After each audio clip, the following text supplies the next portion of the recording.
This video is brought to you by Restaurantware. In it, we're talking about cream pitchers, specifically this porcelain cream pitcher. It's a 4-ounce round white classic cream cup. It's 3 inches by 2.5 by 3.25 inches high. It's made from chip-resistant porcelain that has a lovely pristine white color to it. So it's a wonderful neutral serving piece. It's got a built-in handle and a nice lovely wide spout for easy handling and smooth pouring.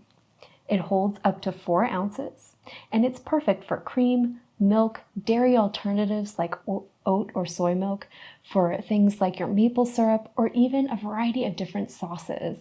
So it's going to be great to use with coffee or tea service, but also alongside meals and desserts for that extra little bit of flavor that your guests might want to drizzle on their meals. It's microwave and oven safe as well, so you can also use it to heat up sauces, which is fantastic, especially if you want to serve, say, a little warm maple syrup with some pancakes. They're dishwasher safe for easy and quick cleanup, so they're perfect for coffee shops, tea shops, bakeries, and a variety of other food establishments, or just at home on your own table with your morning coffee.